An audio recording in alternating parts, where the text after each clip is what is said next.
নমস্কার বন্ধুরা, আজ আবার মাদা কিচেন ব্লগ থেকে চলে এসেছি। করবো হলো এই ছোটো মাছ, এগুলো হলো বেলে মাছ। বেলে মাছের ঝাল করব। কি দিয়ে করি দেখতে থাকুন।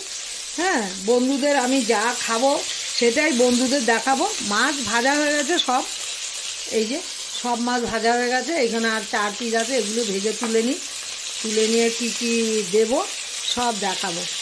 এই হলো বেলে মাছ। এমনি তো শুধু সর্ষে দিয়ে করাই যায়, সর্ষে পেঁয়াজ দিয়ে মানে চচ্চড়ি করা যায়। আমি সর্ষে ছাড়াও আরেকটা উপকরণ দেব, দেখাচ্ছি। পেঁয়াজ দিয়ে দারুণ লাগে এটা।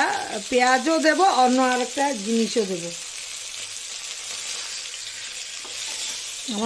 আমার খুব কড়া ভাজিনি, এই যে ভাজা হয়ে গেছে। কড়াইতে আর একটু তেল দিতে হবে। এই যে দিয়ে আমি পুরোটা সর্ষের তেলে করছি। এই যে সর্ষের তেল দিয়ে দিলাম। কম তেলে ভালো লাগে না, একটু মোটামুটি একটু, মানে খুব বেশিও হবে না কম হবে না। তেলটা আমার অনেকটাই গরম হয়ে গেছে। এই যে কালো জিরা দেব, নুন হলুদ আর কাঁচা লঙ্কায় পুরো করব। তারপর এই যে দিয়ে দিলাম হলো কালো জিরা, দিয়ে দেবো হলো পেঁয়াজ।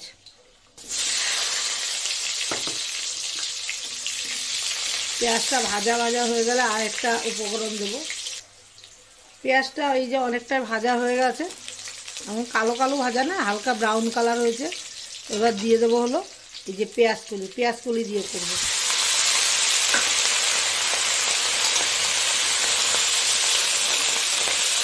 পেঁয়াজ কলি দিয়ে করব। আর এই যে নুন হলুদ দিয়ে দিচ্ছি। কাঁচা লঙ্কা করব, দেখাবো। কাঁচা লঙ্কার সঙ্গে আরেকটা উপকরণ দেব, এই টমেটো দিয়ে দিলাম।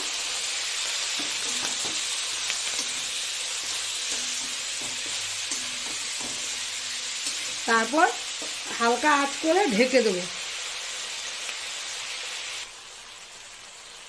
আমার পেঁয়াজ কলিটা অনেকটা কষে গেছে, মানে নরম হয়ে গেছে। এই যে টমেটোটা হয়ে গেছে। এবার দিয়ে দেবো হলো সর্ষে আর কাঁচা লঙ্কা একবারে বেটে নিয়েছি, সেটাই দিয়ে দেবো। দিয়ে একটু কষিয়ে তারপর হালকা জল দেবো যাতে মাছটা ডোবে। এটা একটু কষিয়ে নেব। নুন তো একবারেই দিয়েছি, আর নুন দেবো না। আর শুকনো লঙ্কায় করবো না এটা, রেড চিলিও দেবো না, কারণ এটা একটু মানে হালকা লাল থাকবে টমেটোর জন্য।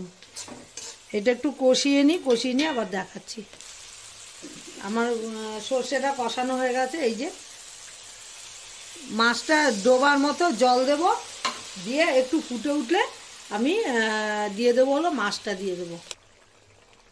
ঝোলটা আমার ফুটে উঠেছে, এবার মাছগুলি দিয়ে দেবো। মাছগুলি দিয়ে বেশি ফোটাবো না।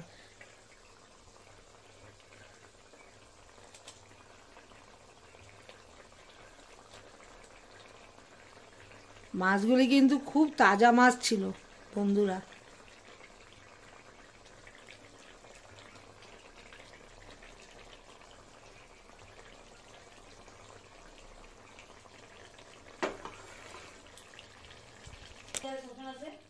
আমার বেলে মাছের ঝালটা হয়ে গেছে। এই যে এবার ধনেপাতা দিয়ে দিয়েছি।